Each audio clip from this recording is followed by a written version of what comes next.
அருமையான ECBN ஸ்தாபனத்தார் வழங்கும் கிறிஸ்துவுக்குள் புது வாழ்வு என்கின்ற இந்த நிகழ்ச்சிக்கு உங்களை வாழ்த்தி வரவேற்பதில் மிகுந்த மகிழ்ச்சி அடைகிறேன்.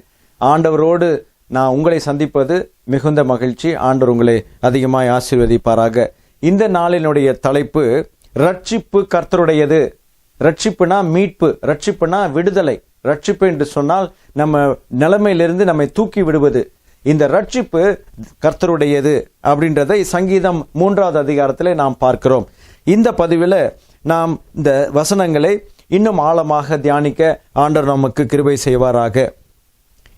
இந்த சங்கீதம் எப்போது எழுதப்பட்டது? தாவீது ராஜா, ஒரு பெரிய ராஜா, அவனுடைய சொந்த குமாரன் அப்சலோமிலிருந்து அவன் தப்பித்து ஓடும்போது இந்த சங்கீதத்தை அவர் பாடினார் என்று வேத ஆராய்ச்சியாளர்கள் சொல்லுகிறாங்க. சங்கீதம் 3வது அதிகாரம் 1 வசனம். கர்த்தாவே, அதுக்கு முன்பதாக ஒரு காரியத்தை நான் சொல்ல வேண்டும். கர்த்தாவே அப்படின்னு சொல்லி 1 வசனத்தில் இருக்கிறது. 2வது வசனம் எப்படி ஆரம்பிக்கிறது? தேவனிடத்தில் அப்படின்னு சொல்லி ஆரம்பிக்கிறது. 3வது வசனம் எப்படி ஆரம்பிக்கிறது? ஆனாலும் தேவனே, கர்த்தாவே அப்படின்னு ஆரம்பிக்கிறது. 4வது வசனத்துல நான் கர்த்தரை நோக்கி அப்படின்னு ஆரம்பிக்கிறது. 5வது வசனத்தினுடைய நடுப்பகுதியில கர்த்தர் என்னை தாங்குகிறார் என்று ஆரம்பிக்கிறது. 6வது வசனத்துல மட்டும்தான் கர்த்தரை பற்றியோ தேவனை பற்றியோ எழுதப்படல. 7வது வசனம் கர்த்தாவே என்று தான் ஆரம்பிக்கிறது. 8வது வசனம் ரட்சிப்பு கர்த்தருடையது என்று எழுதப்பட்டிருக்கிறது. இந்த வசனம் எல்லாமே, ஒரு வசனத்தை தவிர இந்த வசனங்கள் எல்லாமே 8 வசனங்களும் கர்த்தாவே என்று சொல்லி தான் ஆரம்பிக்கிறது. அது ஒரு விசேஷம். மற்ற சங்கீதங்கள்ல இப்படி பார்ப்பது மிகவும் அரிது. ஸோ கர்த்தாவே கர்த்தாவேன்னு சொல்றதுலயே தெரியுது அவர் ரொம்ப இக்கட்டான ஒரு சூழ்நிலை. இப்போ ஒரு குழந்தை இருக்குது, அவங்க அம்மாட்ட போய் சில காரியங்களை பேசும். ஆனா மனசு ரொம்ப உடஞ்சிருந்துச்சுன்னா, அம்மா இப்படி ஆச்சு, அம்மா அப்படி ஆச்சுன்னு சொல்லி அந்த அம்மான்ற வார்த்தை, இல்லாட்டி அப்பாட்ட போய் பேசிச்சுன்னா, அப்பா எனக்கு இப்படி ஆயிடுச்சு, அப்பா எனக்கு அப்படி ஆயிடுச்சுன்னு சொல்லி அந்த அப்பான்ற வார்த்தையை அதிகமா பயன்படுத்தும். ஏன்னா தன்னுடைய இருதயத்துல இருக்கிறது எல்லாத்தையும் அப்பாட்டையோ அம்மாட்டையோ சொன்னா அவங்களுக்கு ரொம்ப சந்தோஷம். அப்பா அம்மா எனக்கு ஏதாவது செய்வாங்க. ஒருவேளை கஷ்டம் இருக்கலாம், அதாவது சில நேரங்கள்ல சில பிரச்சனைகள் இருக்கலாம். ஆனா அந்த அப்பா அம்மான்ற வார்த்தைக்கு அதாவது என்ன சொல்லுவாங்கன்னா, என்னடி நீ வாக்கியத்துக்கு வாக்கியம் எல்லா சென்டென்ஸ்லயும் நீ சொல்லிட்டு இருக்க, என்ன ஆச்சு அப்படின்னு சொல்லி கேட்கிற ஒரு சூழ்நிலை இருக்கும். அப்போ இவன் ஒவ்வொரு வசனத்திலையும் கர்த்தாவே தேவனேன்னு சொல்லும் போது அவனுடைய இருதயத்துல இருக்கிற அங்கலாய்ப்பை நம்ம பார்த்து ரொம்ப கஷ்டப்பட ஒரு சூழ்நிலை உண்டாயிருக்கிறது. 8வது வசனம் சொல்லுகிறது ரட்சிப்பு கர்த்தருடையது. இன்னைக்கு ஆண்டருடைய வசனங்களை நம்ம வாசிக்கிற தியானிக்கிற இந்த நேரத்துல ரட்சிப்பு கர்த்தருடையது என்பதை நம்ம அறிந்து கொள்வோம். இதை எப்போ 8வது வசனத்தை சொல்லுகிறார். 1 வசனத்திலிருந்து தியானிப்போம். கர்த்தாவே, என் சத்துருக்கள் எவ்வளவாய் பெருகி இருக்கிறார்கள். தன்னுடைய மகனை பற்றி சொல்கிறார், எனக்கு சத்துருக்கள். ஏன்னா இந்த அப்சலோமுக்கு பின்னால ஒரு பெரிய டீம் இருந்தது. எத்தனை பேர் இருந்தாங்கன்னு அங்க பாருங்க. 6வது வசனத்துல, எனக்கு விரோதமாக சுற்றிலும் படையெடுத்து வருகிற 10,000 பேருக்கும் நான் பயப்படேன். 10,000 பேரு ஒரு ராஜாவுக்கு விரோதமா வர்றாரு. இந்த ராஜா தன்னுடைய மகனிடத்திலிருந்து தப்பித்து ஓடி போகிறார். ஓடி போன இடத்துல இதை எழுதுகிறார். இப்ப புரிஞ்சிருக்கும்னு நினைக்கிறேன். கர்த்தாவே, என் சத்துருக்கள் எவ்வளவாய் பெருகி இருக்கிறார்கள். உங்களுடைய வாழ்க்கையில என்னுடைய வாழ்க்கையில இது ரொம்ப அபியாசம், இது சாதாரணம். நமக்கு விரோதமாய் எழும்புகிறவங்க நிறைய பேர் எழும்புவாங்க. நம்ம என்ன செய்யணும்? உட்காந்து ஒரு மூலையில உட்காந்து அழணும். அப்படியா? இல்ல, நமக்கு விரோதமா எத்தனை பேர் எழும்பினாலும் அவ்வளவுக்கு அவ்வளவு நம்ம ஆண்டவர்கிட்ட தேடி அவர்கிட்ட நெருங்கணும். பஸ்ல போகும்போது, ட்ரெயின்ல போகும்போது, நான் நிறைய டிராவல் பண்றதுனால நான் நிறைய பேரை பார்ப்பேன். நம்ம சரியா நிறைய பேர் போன்ல பஸ்ல போகும்போது, ட்ரெயின்ல போகும்போது போனை பார்த்துக்கிட்டே போவாங்க. ஏதாவது யூடியூப் பார்ப்பாங்க, அல்லது ஏதாவது கூகுள் பண்ணுவாங்க, ஆன்லைன்ல ஏதாவது பார்ப்பாங்க. ஆனா நிறைய பேரை நான் பார்த்துருக்கிறேன், அவங்க பைபிளை வாசிப்பாங்க, அல்லது ஏதாவது ஒரு பைபிள் ரிலேட்டட் புக்கோ ஏதோ ஒன்று, டைம் வேஸ்ட் பண்ணவே மாட்டாங்க. நமக்கு விரோதமா எவ்வளவுக்கு எவ்வளவு காரியங்கள் வந்தாலும் அந்த விரோதத்துக்கு நம்ம கஷ்டப்படாம, அந்த விரோதத்துக்கு விரோதமா நம்ம ரொம்ப பயப்படாம, அதுல ஒரு சந்தோஷத்தை நம்ம கண்டு அதுல ஒரு திருப்தியை காணும் போது ஆண்டவர் பெரிய காரியங்களை நமக்கு செய்வார். கர்த்தாவே, என் சத்துருக்கள் எவ்வளவாய் பெருகி இருக்கிறார்கள். எவ்வளவு பெருகி இருக்கிறார்கள். எனக்கு விரோதமாய் எழும்புகிறவர்கள் அநேகம். இன்னைக்கு நமக்கு விரோதமாய் எழும்புகிறவர்கள் அநேகம் பேரா இருக்கிறாங்க. உங்களுக்கு தெரியாது, எனக்கு தெரியாது. பீப்புள் ஆர் வாட்சிங் அஸ். நான் இதை சொல்லட்டும், நம்மளை ஜனங்கள் கண்ணோக்கி கொண்டே இருக்கிறாங்க.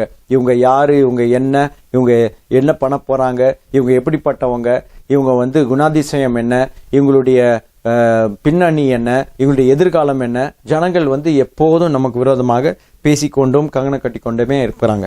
அதனால தேவனுடைய பிள்ளைகள் எப்போதும் நம்ம ஜாக்கிரதையா இருக்க வேண்டியது நம்ம வந்து ரொம்ப கவனமா இருக்கணும். ரெண்டாவது, தேவனிடத்தில் அவனுக்கு ரட்சிப்பு இல்லை. தேவனிடத்துல ரட்சிப்பு இல்லை. ஏன்னா தன்னுடைய சொந்த அப்பாவையே கொண்டு போட வேண்டும், பழி வாங்க வேண்டும் என்று சொல்லி இவன் தன்னுடைய சொந்த மகனே தகப்பனுக்கு விரோதமாக அவன் வந்ததுனால ஆண்டவர் அவனை பார்த்து சொல்லுகிறார், தேவனிடத்துல அவனுக்கு ரட்சிப்பு இல்லை.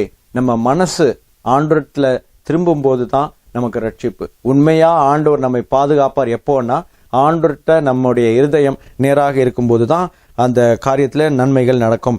என் ஆத்துமாவை குறித்து சொல்லுகிறவர்கள் அநேகராய் இருக்கிறார்கள். இவனுடைய ஆத்மாவை குறித்து சொல்லுகிறாங்களாம். இவனுடைய ஆத்மா யாருக்கு தெரியும்? ஒரு ஆத்மா, ஒரு மனுஷனுக்குள்ள ஒரு ஆத்மா இருக்கு. அந்த ஆத்மாவை குறித்து எல்லாரும் சொல்லுகிறாங்க.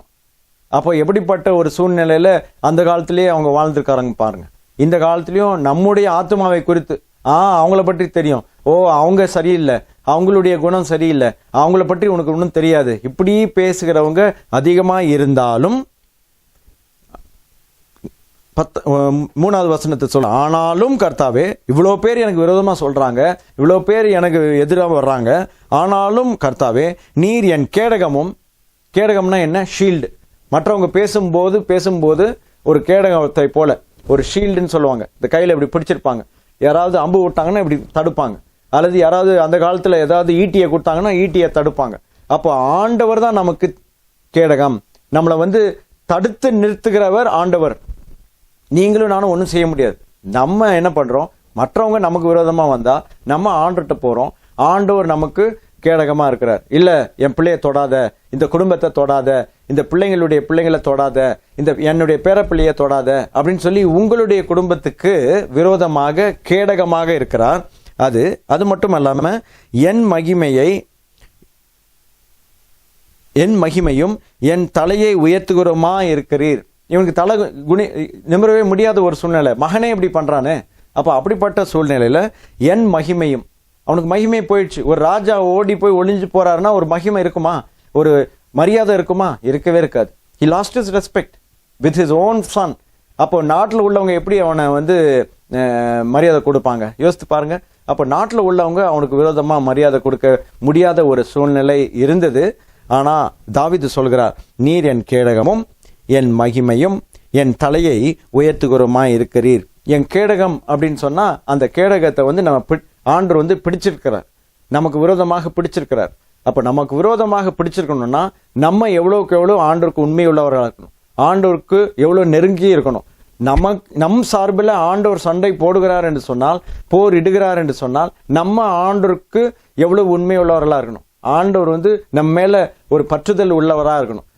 என் பிள்ளை, ஆண்டவர் வந்து அவருக்கு சொந்தமான அவருடைய பிள்ளைகளாக நம்மை அவர் பார்க்க வேண்டும். என் மகிமையும், திரும்ப ஆனாலும் கர்த்தாவே நீர் என் கேடகமும் என் மகிமையும்.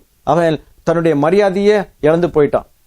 நான் ஒரு தம்பதியிட்ட பேசிட்டு இருக்கும் போது சொன்னாங்க, எங்களுக்கு குழந்தைகள் இல்லை, நிறைய ஆண்டுகளாக குழந்தைகள் இல்லை, எல்லாரும் என்னைய பழிக்கிறாங்க, எங்களை விரோதமா இருக்கிறாங்க, எங்களை பார்த்தா பார்க்காதது மாதிரி போறாங்க. என்னங்க இது?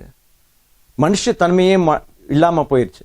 இப்படி இல்லாம நம்ம வாழ்க்கையில நம்ம வந்து அவர் என் மகிமைனா என்ன? அந்த தேவனுடைய மகிமை இல்லை. இவர் சொல்றது என்னுடைய மகிமைனா என்னுடைய ரெஸ்பெக்ட், என்னுடைய மரியாதை. எனக்கு ஜனங்கள் எப்படி மரியாதை கொடுப்பாங்க? நான் ஓடி ஒளிஞ்சிட்டு இருக்கிறேன்னா எனக்கு எப்படி மரியாதை கிடைக்கும்? ஒருவேளை உங்களுடைய வாழ்க்கையில என்னுடைய வாழ்க்கையில மரியாதையை குறைத்து வாழ்ந்து கொண்டிருக்கிறோமா? நம்ம வந்து ஒரு குழந்தை இல்லைன்னாலே அவ்வளவு பழிச்சொற்களை சொல்லுகிற ஒரு காலகட்டத்தில் இருக்கிறோம். அதுக்கு நம்ம வந்து உத்தரவாதமே இல்லை. ஆண்டவர் கொடுத்தாருன்னா அதை நமக்கு செய்வார். அப்படி ஒரு சூழ்நிலையில ஆண்டவர் நம்முடைய வாழ்க்கையில செய்கிற அதிகமான நன்மைகளை நம்ம வச்சிருந்தாலும் சில நேரங்கள்ல அந்த மகிமையை நம்ம இழந்து, அந்த சமாதானத்தை இழந்து, அந்த மரியாதையையும் இழந்து போட ஒரு சூழ்நிலை உருவாகிறது. என் தலையை உயர்த்துகிறவரமா இருக்கிறீர். ஆண்டவர் மட்டும்தான் உங்களுடைய தலையை உயர்த்த முடியும். ஏன்னா அவருக்கு மட்டும்தான் தெரியும் உங்களுடைய நிலைமை. அதை நீங்க புரிஞ்சுக்கிட்டா நம்ம வாழ்க்கையில நம்ம இருக்கிற நிலைமையை விட்டு நம்ம மேலோங்கி போவதற்கு ஒரு வழியை ஆண்டவர் நிச்சயமாக திறப்பார். என் தலையை உயர்த்துகிறவருமா இருக்கிறீர். இன்னைக்கு உங்க தலையை தூக்க முடியாத சூழ்நிலை இருக்குதா? நீங்க ஆண்டவர்ட்ட வாங்க, ஆண்டவர்ட்ட ஜெபம் பண்ணுங்க, ஆண்டவர்ட்ட நீங்க உங்களுடைய வாழ்க்கையை ஒப்பு கொடுங்க. ஆண்டவரே, நீங்க தவிர எனக்கு வேற இல்லைன்னு சொல்லி ஆண்டவர்ட்ட சொல்லுங்க. இந்த எஞ்சிய வசனங்கள்ல பாத்தீங்கன்னா 4-8 வரைக்கும் அதை தான் தாவீது ராஜா செய்தார். அதையே நம்ம செய்யும்போது ஆண்டவர் நிச்சயமாக பெரிய காரியங்களை செய்வார். நான் கர்த்தரை நோக்கி சத்தமிட்டு கூப்பிட்டேன். இவ்வளோ பிரச்சனைகள் இருக்கு. 1, 2, 3 வசனத்துல, 4வது வசனத்துல நான் கர்த்தரை நோக்கி சத்தமிட்டு கூப்பிட்டேன். ஒரு கேள்வியை கேட்கட்டும். உங்க பிள்ளைகளுக்காக, உங்களுடைய சூழ்நிலைக்காக, உங்களுடைய ஊழியங்களுக்காக, உங்க குடும்பத்துக்காக நீங்க எத்தனை முறை சத்தமிட்டு கூப்பிட்டு தேவனை நோக்கி விண்ணப்பம் பண்ணியிருக்கிறீங்க? நான் கர்த்தரை நோக்கி சத்தமிட்டு கூப்பிட்டேன். நான் தேவனை நோக்கி சத்தமிட்டு கூப்பிட்டேன். இந்த நாட்களிலே தேவனை நோக்கி சத்தமிட்டு கூப்பிடுகிற ஜனங்களை ஆண்டவர் தேடிக்கொண்டிருக்கிறார். உங்களுக்கு ஒரு தருணத்தை இந்த நாளிலும் கொடுக்கிறார். நீங்க கர்த்தரை நோக்கி தேடும் போது ஆண்டவர் பெரிய காரியங்களே உங்களுடைய வாழ்க்கையில உங்கள் மூலமாக உங்க குடும்பத்திற்கும் மற்றவர்களுக்கும் நிச்சயமாக செய்வார். அவர் தமது பரிசுத்த பர்வதத்திலிருந்து எனக்கு செவி கொடுத்தார். எப்போ செவி கொடுப்பார்? நீங்க சத்தமிட்டு கூப்பிட்டா ஆண்டவர் தமது பரிசுத்த ஸ்தலமாகிய பர்வதத்திலிருந்து உங்களுக்கு செவி கொடுப்பார். இது உங்களுக்காக ஆண்டவர் சொல்கிற வார்த்தை. திரும்பவும் வாசிக்கிறேன், உங்க பேர் அங்க எழுதிக்கோங்க. அவர் தமது பரிசுத்த ஸ்தலத்திலிருந்து எனக்கு செவி கொடுப்பார். தேவன் அவருடைய பழுத்த ஸ்தலத்திலிருந்து உங்களுக்கு செவி கொடுப்பார். 5வது வசனம், நான் படுத்து நித்திரை செய்தேன். நித்திரையே செய்ய முடியாது. ஒளிந்திட்டு இருக்கிறவன் எப்படி நித்திரை செய்வான்? அவர் சொல்ற, நான் படுத்து நித்திரை செய்தேன், விழித்து கொண்டேன், கர்த்தர் என்னை தாங்குகிறார். அவர் தூங்க கூட முடியாத ஒரு சூழ்நிலை கூட இருந்திருக்கு போல. அதனாலதான் அதை எழுதுகிறார். நான் படுத்தேன், கொஞ்ச நேரம் கொஞ்சம் தூங்கலான்னு தூங்கினேன், நான் திரும்ப முழித்து கொண்டேன். ஆனா கர்த்தர் தான் நான் தூங்கும் போது நான் சாகாம என்னை பார்த்து கொண்டார். ஒவ்வொரு நாளும் நம்ம தூங்கி எந்திரிக்கிறது ஆண்டவருடைய பெரிய கிருபை. அதை நம்ம உணர்ந்தோமோ உணரலையோ ஆண்டவர் நன்றி உள்ள ஒரு ஜனங்களை எதிர்பார்த்து கொண்டிருக்கிறார், தேடிக்கொண்டிருக்கிறார். நான் படுத்துக்கொண்டேன், நித்திரை செய்தேன், விழித்து கொண்டேன், கர்த்தர் என்னை தாங்குகிறார் என்ற ஒரு பலத்த வார்த்தை அது. நம்ம தூங்குறது கூட ஆண்டவருக்கு சித்தம். அதனால அதிலே நாம் தேவனுடைய நாமத்தை நம் மகிமைப்படுத்த வேண்டும். எனக்கு விரோதமாக சுற்றிலும் படையெடுத்து, 6வது வசனம், வருகிற 10,000 பேருக்கும் நான் பயப்படேன். எப்படிங்க தூங்கும்? 10,000 பேர் இவனை தேடிக்கிட்டு இருக்காங்க. எப்போ நிம்மதியா படுத்து தூங்கணும்னு அவருக்கு தெரியல. ஆனாலும் சொல்றாரு, பயங்கர டயர்டு, படுத்தேன், தூங்குனேன், நான் எழுந்திருச்சேன், ஆண்டவர் என்னை தாங்குகிறார், என்னை பத்திரமாக பார்த்து கொண்டார் என்று தாவீது சொல்கிறார். எனக்கு விரோதமாக சுற்றிலும் படையெடுத்து வருகிற 10,000 பேருக்கும் நான் பயப்பட மாட்டேன் என்று தெளிவாக எழுதப்பட்டிருக்கிறது. 7வது வசனம், கர்த்தாவே எழுந்தருளும். சத்தமிட்டு கூப்பிட்டான், ஆண்டவர் அவனை தாங்கினார். அதுக்கப்புறம் சொல்றாரு 7வது வசனத்துல, கர்த்தாவே எழுந்தருளும், என் தேவனே என்னை ரட்சியும். ஏன்னா ரட்சிப்பு ஆண்டவர்கிட்ட மட்டும்தான் வரும்ன்றத நல்லா புரிஞ்சுக்கிட்டு 7வது வசனத்தை சொல்றாரு. கர்த்தாவே எழுந்தருளும், என் தேவனே என்னை ரட்சியும், நீர் என் பகைஞர் எல்லாரையும் தாடையிலே அடித்து துன்மார்க்கருடைய பற்களை தகர்த்து போட்டீர். கர்த்தாவே எழுந்தருளும், என் தேவனே என்னை ரட்சியும். அப்படின்னா நிச்சயமாக ரட்சிக்க அவன் ஜெபம் பண்ணான், அவன் வேண்டிக் கொண்டான். நீர் என் பகைஞர் எல்லாரையும் தாடையிலே அடித்து. என்ன ஆச்சு? ஆண்டவர் தாடையில எல்லாரையும் அடிச்சிருக்கிறார். நல்லா கவனிங்க, எல்லாரையும் 10,000 பேரையும் ஆண்டவர், இவனால ஒரு ஆளால அந்த 10,000 பேரையும் அவன் எதிர்த்து போராட முடியாது. அப்படி ஒரு சூழ்நிலை. நீர் என் பகைஞர் எல்லாரையும் தாடையிலே அடித்து துன்மார்க்கருடைய பற்களை தகர்த்து போட்டி. துன்மார்க்கருடைய பற்கள் எப்படி இருக்கும்? கூர்மையா இருக்கும். ஏதாவது பேசிக்கிட்டே இருப்பாங்க, எப்படா கடிச்சு கொதறி போடலான்னு நினைச்சுக்கிட்டு இருப்பாங்க. ஆனா வேதம் சொல்லுகிறது, நீர் என் பகைஞர் எல்லாரையும் தாடையிலே அடித்து துன்மார்க்கருடைய பற்களை தகர்த்து போட்டீர். தெளிவாக தாவீது ராஜா சொல்லுகிறார். நம்ம நிறைய வேலைகளை நினைக்கிறோம், அவங்களுக்கு விரோதமா இது பண்ணும் ஆண்டவரே, அது பண்ணும் ஆண்டவரே, இது செய்யும் ஆண்டவரே, அது செய்யும் ஆண்டவரே. நம்ம கூப்பிட்டா போதும். 4வது வசனத்துல, நான் கர்த்தரை நோக்கி சத்தமிட்டு கூப்பிட்டேன், அவ்வளவுதான் செஞ்சார். மிச்சது எல்லாத்தையும் நான் தூங்கினேன், என்னை எழுப்பி போட்டாரு, என்னை தாங்கினாரு. அதுக்கு பிறகு என்னை அவர் எழுந்தருளினார், என் தேவன் என்னை ரட்சிப்பார், என் பையன் எல்லாரையும் தாடியிலே அடிப்பார், துன்மார்க்கருடைய பற்களை தகர்த்து போட்டார். இது எல்லாமே ஆண்டவர் அவருடைய பிள்ளைகளுக்கு அவர் செய்யறது. நம்ம செய்ய வேண்டியது என்ன? அவரை நோக்கி சத்தமிட்டு கதறது. அதனால சத்தமிட்டு கதறுவது ரொம்ப ரொம்ப முக்கியம், ஆண்டவருக்கு ரொம்ப பிரியமான ஒரு காரியம். அண்ணாளுடைய வாழ்க்கையில அவள் குழந்தை இல்லை, நம்ம எல்லாருக்கும் தெரியும். 1 சாமுவேல் முதல் அதிகாரம் 10வது 11வது வசனத்துல எழுதப்பட்டிருக்கிறது. 10வது வசனத்துல குறிப்பாக அவள் சொல்கிறார், அவள் உள்ளே போய், எங்கே உள்ளேன்னா தேவனுடைய ஆலயத்துக்குள்ளாக போய், தேவனுடைய கூடாரம் அந்த நாட்களில், ஆகவே தேவனுடைய கூடாரம் ஆகிய தேவனுடைய வாசஸ்தலத்துக்குள்ளாக போய் மனம் கசந்து மிகவும் அழுது கர்த்தரை நோக்கி விண்ணப்பம் பண்ணினாள். 5 காரியங்களே அங்க பார்க்கிறோம். அவள் மனம் கசந்து, அவள் குழந்தை இல்லாத போது, அவங்கள எல்லாரும் அவளை இக்கட்டாக நினைக்கும் போது, அவளுக்கு ரொம்ப துன்பம் இருக்கும் போது, அவள் சாப்பிடாம தூங்காமல் இருந்தாலும் இந்த அதிகாரத்தில் எழுதப்பட்டிருக்கிறது. அப்படிப்பட்ட சூழ்நிலையிலும் அவள் என்ன செய்தாலாம், அவள் தேவனுடைய ஆலயத்துக்குள்ள போய் அவருடைய பிரசனத்துக்குள்ள மனம் கசந்து மிகவும் அழுது கர்த்தரை நோக்கி வேண்டுதல் செய்தாள். இன்னைக்கு நம்ம வாழ்க்கையில தடைப்பட்ட காரியங்களுக்கு விரோதமாக நம்ம ஆண்டவரிடத்துல போய், ஆண்டவரே நீர் எனக்கு உதவி செய்யும், நீர் எனக்கு மகிமையாய் காணப்படும், நீர் என்னுடைய வாழ்க்கையில அதிசயங்களை அற்புதங்களை செய்யும்னு நம்ம கேட்கும்போது ஆண்டவர் நிச்சயமாக அதுல ஒரு பெரிய ஆசீர்வாதத்தை வைத்திருக்கிறார் என்பதில் சந்தேகமே இல்லை. அப்போ நான் கர்த்தரை நோக்கி சத்தமிட்டு கூப்பிட்டேன். இன்னைக்கு சத்தமே வர மாட்டேங்குது. ப்ரே பண்ணும்போது சத்தமே வெளியே வர மாட்டேங்குது. சில பேர் பேசுற மாதிரி தான் இருக்கு. ஆனா கதை அடிக்கும் போது நல்ல சத்தமா கதை அடிக்கிற மாதிரி தான் தெரியுது. ஆனா ஜெபம் பண்ணும்போது ரொம்ப கஷ்டப்பட்டு, ரொம்ப பரிதாபமா, ரொம்ப சத்தத்தெல்லாம் குறைச்சி பேசுற மாதிரி இல்ல. நீங்க உங்களுக்குன்னு ஒரு நேரத்தை ஆண்டவர் வைத்திருக்கிறார். போங்க, எங்கேயாவது ஏதாவது ஒரு இடத்துக்கு போங்க. பீச் பக்கம் இருந்துச்சுன்னா பீச்ல போங்க. நல்லா சத்தமா ஆண்டவரை நோக்கி நீங்க ஜெபம் பண்ணுங்க. ஆண்டவர் நிச்சயமாக பெரிய காரியங்களை செய்வார். அப்படிப்பட்ட சூழ்நிலையில ஜெபிக்கிறது ரொம்ப கஷ்டம். சூழ்நிலை மோசமா இருக்கும் போது நம்ம என்ன பண்றோம், வருத்தத்துல இருக்கிறோம். அத பைபிள் சொல்லவே இல்லை. நீ உனக்கு பிரச்சனை இருக்கும் போது நீ வருத்தத்துல இருன்னு சொல்லவே இல்லை ஒரு நாளும். நீ பிரச்சனையில் இருக்கும்போது, நீங்க போராட்டத்தில் இருக்கும்போது, நீங்க மற்ற காரியங்களுக்கு முன்பதாக ஆண்டவருக்கு சத்தமிட்டு அவரை கூப்பிட்டு அவருடைய பாதத்துல உங்களுடைய இருதயத்தை ஊற்றி. அன்னாளுக்கு என்ன ஆச்சு, 13வது வசனத்தை பாத்தீங்கன்னா, 12வது 13வது வசனம் 1 சாமுவேல் முதல் அதிகாரத்துல பாத்தீங்கன்னா, அன்னாள் தன்னுடைய இருதயத்தை ஊற்றினாள்னு இருக்கு. அப்பன்னா இருதயத்துல அவ்வளவு காரியங்களை வைத்திருக்கிறா. உங்களுடைய வாழ்க்கையில, என்னுடைய வாழ்க்கையில அநேக காரியங்களை நம்ம வைத்துட்டு இருக்கிறோம். நம்முடைய இருதயத்துல அநேக காரியங்கள் இருக்கிறது. நம்முடைய மனசுல அநேக காரியங்கள் இருக்கு. நமக்கு செய்ய முடியாத, நம்ம தாங்க முடியாத சில காரியங்கள். சில பேர் சொல்லுவாங்க, எனக்கு தாங்கவே முடியல, ஐ எம் அன்பேரபிள். அப்படி ஒரு சூழ்நிலையில ஆண்டவர்கிட்ட போய் கத்தி கதறி விட்டுருங்க. வேதம் சொல்லுகிறது 1 சாமுவேல் முதல் அதிகாரத்துல 16, 17வது வசனம், 18வது வசனத்துல நீங்க வாசித்து பாத்தீங்கன்னா, இனி அந்நாள் துக்கமுகமாய் இருக்கவில்லை அப்படின்னு ரொம்ப தெளிவாக எழுதப்பட்டிருக்கிறது. இனி அந்நாள் துக்கமுகமாய் இருக்கவே இல்லை. ஏனென்று சொன்னா, அவளுக்கு தெரியும் ஆண்டவர் அவளோடு கூட இருக்கிறார். ஆண்டவர் அவளோடு கூட இருந்து அவளுடைய அங்கலாய்ப்பை நன்றாக அறிந்திருக்கிறார். 11வது வசனம் சொல்லுது, நான் மனக்லேசம் உள்ள ஸ்திரீ என்று 12வது வசனத்துல எழுதப்பட்டிருக்கிறது. நான் மனக்லேசம் உள்ள ஸ்திரீ.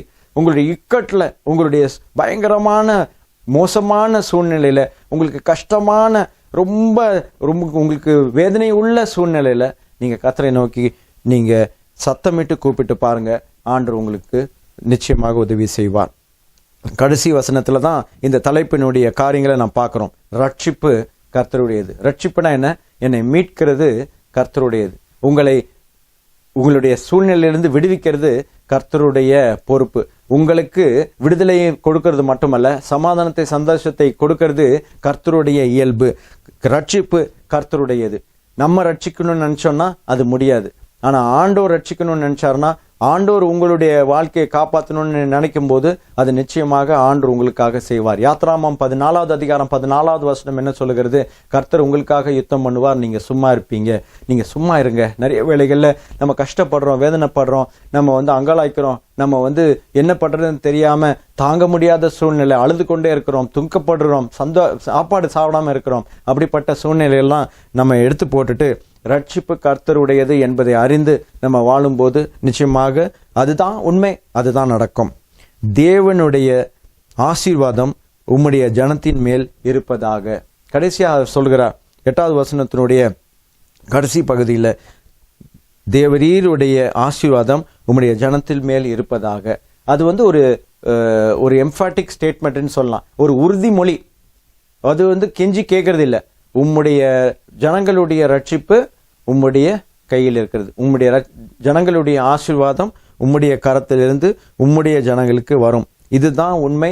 இதுதான் நான் நம்பி இருக்கிறோம். இதை விடாம நம்ம ஒவ்வொரு நாளும் நம்ம பிள்ளைகளுக்கும் சொல்லி அனுப்பணும். ஸ்கூலுக்கு போறாங்க, காலேஜுக்கு போறாங்க, அல்லது நம்ம கணவர் வேலைக்கு போறாரு, மனைவி வேலைக்கு போறாங்க, அல்லது காலேஜ், ஸ்கூலுக்கு, வேலைக்கோ நம்ம பிள்ளைங்க போறாங்க, பேர பிள்ளைங்க போறாங்க அப்படின்னா நம்ம இதை சொல்லணும். நம்ம வந்து இந்த காரியத்தை சொல்லணும். ரட்சிப்பு கர்த்தருடையது, பாப்பா இல்லாட்டி பையனை கூப்பிட்டு, மா ரட்சிப்பு கர்த்தருடையது, உங்களை வந்து விடுவிக்கக்கூடியவர் கர்த்தர், தேவரீர் இடத்தில் தேவரீருடைய ஆசீர்வாதம் உன்னோடு இருக்கும் அப்படின்னு சொல்லி நம்ம வார்ன் பண்ணி அவங்கள அரவணைச்சு அவங்கள சந்தோஷப்படுத்தி அவங்கள விடுதலையோடு கூட ஒரு பெரிய சவாலோடு நம்ம ஒவ்வொரு நாளும் நம்ம பிள்ளைகளை அவங்களுக்கு அனுப்பணும். அதுதான் ஆண்டவருடைய திட்டம், அதுதான் நடக்கும். அப்படிப்பட்ட சூழ்நிலைகளை ஆண்டவர் நமக்கு உருவாக்குவார் என்பதில் சந்தேகமே இல்லை.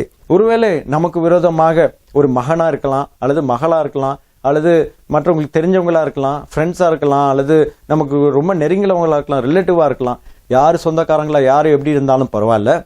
ஆண்டவருடைய பிள்ளைங்களுக்கு எப்போதுமே ரட்சிப்பு கர்த்தருடையது என்பதை நம்ம புரிந்து கொள்ளணும். அதன்படி நம்ம நடக்க நம்ம விட்டு கொடுக்கும் போது ஆண்டவர் பெரிய காரியங்களை நிச்சயமாக நம்முடைய வாழ்க்கையிலே செய்வார் என்பதில் சந்தேகமே இல்லை. பாருங்க, 2வது வசனத்துல, தேவனிடத்தில் அவனுக்கு ரட்சிப்பு இல்லை என்று என் ஆத்துமாவை குறித்து சொல்லுகிறவர்கள் அநேகராய் இருக்கிறார்கள். நல்ல கவனிங்க நான் சொல்றத. இவங்க ஆண்டவருக்கு விரோதமா, மனுஷருக்கு விரோதமா இவங்க வந்து பொல்லாத காரியங்களை செய்வாங்களாம். ஆனா இவங்க வந்து நல்லவங்களை குறித்து இந்த வசனத்துல இப்படியாக எழுதப்பட்டிருக்குது. பொல்லாதவங்க நல்லவங்களை குறித்து இப்படி எழுதுறாங்க, தேவனிடத்தில் அவனுக்கு ரட்சிப்பு இல்லை. யாரை பார்த்து சொல்றது பாருங்க. நம்ம அவங்கள பார்த்து சொல்றது உண்மை. ஆனா அவங்க நம்மளை பார்த்து என்ன சொல்றாங்கன்னா, நம்ம இடத்துல ரட்சிப்பு இல்லையா. எப்படி உலகம் போயிட்டு இருக்குதுன்னு பாருங்க. என் ஆத்துமாவை குறித்து சொல்லுகிறவர்கள் அநேகரா இருக்கிறார்கள். என் ஆத்துமாவை எப்படிப்பட்டதுன்னு என்னை குறித்து குறை சொல்லுகிறவர்கள் அதிகமா இருக்கிறார்கள் என்று வேதம் அவங்களிடத்துல சொல்லுகிறது. தேவனிடத்துல அவர்களுக்கு ரட்சிப்பு இல்லைன்னு அவங்க தைரியமா சொல்ற அளவுக்கு அவங்க வந்து பொல்லாதவர்களா இருக்கிறாங்க. உண்மையை பொய்யன்னும் மோசமானதை இதுதான் கரெக்டுன்னும் அவங்க நினைச்சுக்கிட்டு இந்த உலகத்துல நிறைய பேர் வாழ்ந்துகிட்டு இருக்கிறாங்க. அப்போ நம்ம வந்து ரொம்ப ஜாக்கிரதையா இருக்கணும். நம்ம பிள்ளைகளை எச்சரிக்கணும். நம்ம வந்து ரொம்ப ஞானமா இருக்கணும். நீதிமொழிகள் 2:6-7 வசனம் சொல்லுகிறது, கர்த்தர் ஞானத்தை தருகிறார். கேளுங்க, அவர்கிட்ட கேளுங்க. யாக்கோபு 1:3-5 வசனங்களை வாசித்து பார்த்தா, கர்த்தர் குறைவுள்ளவர்களுக்கு ஞானத்தை கேட்டா தருவார் என்று தெளிவாக எழுதப்பட்டிருக்கிறது. நம்ம வந்து எல்லாம் தலைகீழா நடந்து கொண்டிருக்கிற இந்த உலகத்துல நம்ம சீராக ஆண்டவருக்கு உண்மையாக இருக்க வேண்டிய காலகட்டம் இது. ஒரு எச்சரிக்கை நமக்கு. ஆண்டவர் நம்மிடத்துல அந்த அப்படிப்பட்டதான கிருபைகளை நமக்கு தருவாராக. தேவனிடத்தில் அவனுக்கு ரட்சிப்பு இல்லை, என் ஆத்துமாவை குறித்து சொல்லுகிறவர்கள் அநேகராய் இருக்கிறார்கள். நம்பர்ஸ் இன்க்ரீஸ் ஆகுது. நமக்கு விரோதமா இருக்கிற எண்ணிக்கைகள், ஜனங்களுடைய எண்ணிக்கை, ஜனத்தொகையினுடைய எண்ணிக்கை ரொம்ப அதிகமா இருக்குது. அப்ப அப்படிப்பட்ட ஒரு சூழ்நிலையில நம்ம ரொம்ப ஜாக்கிரதையா இருக்க வேண்டும் என்பதை நம்ம கருத்துல கொள்ள வேண்டும். ஆனாலும் தேவரீர், ஆனாலும் அப்பனா இவ்வளவு பேர் இருந்தாலும், ஆனாலும் என்ற வார்த்தை எழுதுக்கிற, அதனால ஆனாலும் தேவரீர் நீர் என் கேடகமும் என் மகிமையும் என் தலையை உயர்த்துகிறவருமா இருக்கிறீர் என்பது ஆண்டவர் நமக்கு கொடுக்கிற ஒரு பெரிய காரியம். அப்போ தாவீதினுடைய வாழ்க்கையிலே அவன் வந்து ஆடுகளை மேய்த்து கொண்டிருக்கும் போது சாமுவேல் தீர்க்கதரிசி வந்து அவரை வந்து ராஜாவாக நியமிக்கிறார். நல்லா தெரியும் நமக்கு இந்த சம்பவம். அப்ப அப்படிப்பட்ட ஒரு சூழ்நிலையில அவன் வந்து ஆடுகளை மேய்த்து கொண்டிருக்கிறான். அப்ப ஆடுகளை மேய்த்து கொண்டிருக்கிறோன்னா வீட்டுக்கு கூட்டு வராங்க. வீட்டுக்கு கூட்டு வந்து அவனுக்கு வந்து ஒரு விருந்து வச்சு அவனை வந்து ராஜாவா உயர்த்துறாங்க. இப்படிதான் அவனுடைய வாழ்க்கை ஆரம்பித்தது. தேவனுடைய பார்வையில அவன் உயர்த்தப்பட்டதனுடைய ஆரம்பம் அப்படிப்பட்ட ஒரு சூழ்நிலை தான். வீட்டுல வந்து சாமுவேல் தீர்க்கதரிசி இருக்கும்போது அந்த சூழ்நிலையில ஆண்டவர் தாவீதை கொண்டு ஒரு பெரிய காரியத்தை இந்த நாட்டுக்கு செய்ய போகிறார் என்பதை உறுதிப்படுத்தினார் எல்லார் முன்னாடியும். அப்படிதான் ஆண்டவர் சொல்லுகிறார், என் சத்துருக்கள் முன்பாக நீர் எனக்கு ஒரு பந்தியை ஆயத்தப்படுத்தி என்று சொல்லி சங்கீதம் 23 தெளிவாக எழுதப்பட்டிருக்கிறது. இன்னைக்கு ஆண்டவருடைய பிள்ளைகளுக்கு விரோதமாக யார் எழுந்தாலும் அந்த விரோதிகளுக்கு முன்பாக ஒரு பந்தியை ஆண்டவர் ஏற்படுத்துவது அதிக நிச்சயம். அப்படிப்பட்ட ஒரு சூழ்நிலையை உங்களுடைய சமூகத்துல, உங்களுடைய சமுதாயத்துல, உங்களுடைய குடும்பத்துல ஆண்டவர் நிச்சயமாக ஏற்படுத்துவார் என்று நான் விசுவாசிக்கிறேன். கர்த்தாவே 7வது வசனம், எழுந்தருளும். இன்னைக்கு ஆண்டவர் எழுந்தருளினார் என்று நம்ம வாசிக்கிறோம். அவர் எழுந்திருக்கக்கூடிய ஒரு சூழ்நிலையை நம்ம உருவாக்கணும். ஆண்டவர் ஏன் நமக்கு எழுந்திருக்கணும்?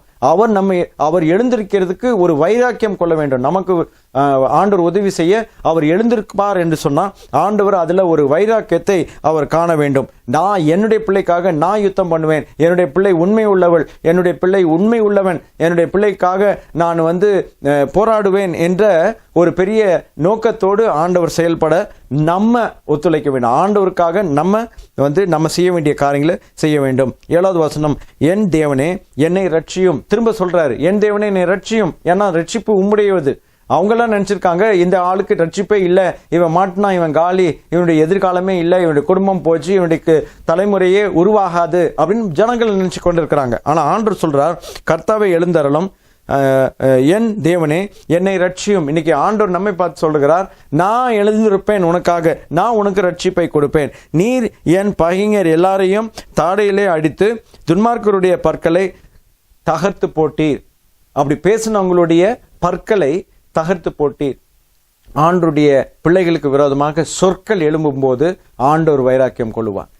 பார்வோன் அதுதான் நடந்தது. நான் உன்னுடைய ஜனங்களை நான் அனுப்ப மாட்டேன் அப்படின்னு மோசேக்கு சொன்ன போது ஆண்டவர் வைராக்கியம் கொண்டாருன்னு நம்ம பார்க்கிறோம். ஆண்டருடைய பிள்ளைங்க கஷ்டப்படும் போது ஆண்டவர் வைராக்கியம் கொள்ளுவார். அதோடு கூட நம்ம ஆண்டவர்கிட்ட நெருங்கணும். நம்ம நெருங்கிறோம், நான் ஆண்டவருடைய பிள்ளை, ஆண்டவரையும் எனக்கு உதவி செய்யல. அது ஏன்னா நிறைய வேளைகளை நம்ம அவரோடு நெருங்கி வாழல. அப்படி நெருங்கி வாழக்கூடிய ஒரு சூழ்நிலை உருவாகுமானால் ஆண்டவர் நிச்சயமாக உங்களுக்காக எனக்காக அவர் யுத்தம் பண்ணுவார். வெற்றி அவர் எடுத்துக்கொள்வார், மகிமை அவர் எடுத்துக்கொள்வார். இந்த உலகத்திலே நமக்கு நன்மைகளையும் விடுதலையையும் ஆண்டவர் நிச்சயமாக தருவார். கடைசி வசனம் சொல்லி வாசித்து முடிப்போம். ரட்சிப்பு கர்த்தருடையது. இன்னைக்கு ரட்சிப்பு கர்த்தருடையது ஏற்கனவே நாம் தியானித்தோம். ரட்சிப்பு கர்த்தருடையது மாத்திரமே. அவர் மட்டும்தான் நம்மை விடுதலையாக்க முடியும். ஒரு பூட்டு இருக்கு, ஒரு சாவி இருக்குன்னு வைங்க. அந்த பூட்டை பூட்டிடுறோம், சாவி நம்ம கையில இருக்கு, என் பாக்கெட்ல இருக்குன்னா நம்ம அந்த பூட்டை திறக்கணும்னு சொன்னா நம்ம சாவி போட்டாதான் அது திறக்கும். உடைக்கணும்னா உடைச்சிடலாம் பூட்டை, ஆனா சாவியை போட்டாதான் அது திறக்கும். அது போல பூட்டினார் ஆண்டவர் சில காரியங்கன்னா அந்த பூட்டினுடைய சாவி ஆண்டவருடைய கையில இருக்குது. நம்ம ஆண்டவர் திறந்தாரு அப்படின்னு சொன்னா பூட்டை மறுபடியும் சாவி இல்லாம அந்த பூட்டை நம்ம பூட்ட முடியாது. அப்படிதான் ஆண்டவர் நம்ம வைத்திருக்கிறார். சாவி அவர்கிட்ட இருக்கு, நம்ம வாழ்க்கை திறக்கிறதும் போட்டதும் அவருடைய சித்தமா இருக்கிறது. ஆகவே ரட்சிப்பு கர்த்தருடையதுன்னு தாவீது சொன்னா நிச்சயமாக ஆண்டருடைய இயல்பு நம்மை ரட்சிப்பது என்பதை நம்ம அறிந்திருக்கிறோம். அப்படிப்பட்ட சூழ்நிலை இந்த நாட்களிலே நிச்சயமாக ஆண்டவர் செய்வார்னு நம்ம விசுவாசித்து ஆண்டவருக்கு முன்பாக நம்மை தாழ்த்தி ஒப்பு கொடுப்போம். பெரிய காரியங்களை ஆண்டவர் செய்வார். ஏன்னு தெரியுமா? ஏன்னா ஆண்டவருக்கு பிரியமில்லாத எதுவுமே நம்முடைய வாழ்க்கையில நடக்கக்கூடாது என்பதுதான் ஆண்டவருடைய திட்டம். ஆனாலும் ஆண்டவர் எப்படி நம்மை ஆசீர்வதிப்பார், அவர்கிட்ட எவ்வளவு நெருங்கி இருக்கிறோமோ, அவரை எப்படி நம்பி இருக்கிறோமோ, அவர்கிட்ட எப்படி நம்ம உறவாடுகிறோமோ, அவரை எப்படி நம்ம வீட்டுக்குள்ள அவருடைய பிரசன்னத்தை கொண்டு வருகிறோமோ, நம்முடைய சிந்தனையில செயலில ஆண்டவரை எப்படி நம்ம உயர்த்தி வைத்திருக்கிறோமோ, அதுக்கு ஏத்தாற் போலதான் ஆண்டவர் நம்முடைய வாழ்க்கையில ஆசீர்வாதங்களை தருவார். ரட்சிப்பு கர்த்தருடையது. தேவரீருடைய ஆசீர்வாதம் உம்முடைய ஜனத்தில் மேல் இருப்பதாக. தேவரீருடைய ஆசீர்வாதத்தை எப்போதும் ஆண்டவர் உங்களுக்காக வைத்திருக்கிறார் என்பதில் சந்தேகமே இல்லை.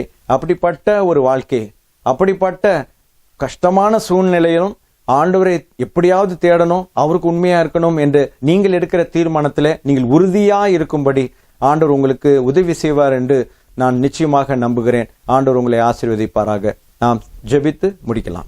எங்களை அதிகமாக நேசிக்கிற அன்பின் பரலோக பிதாவே, இயேசுவின் நாமத்தினாலே நம்முடைய சமூகத்தில் நாங்கள் வருகிறோம். ஆண்டவரே, நீதிமானுக்கென்று நீர் அவ்வளவு ஆசீர்வாதங்களை வைத்திருக்கிறீர். நாங்கள் நீதிமான்களாக உமக்கு பிரியமுள்ளவர்களாக வாழ எங்களுக்கு நீர் கிருபை தருவீராக.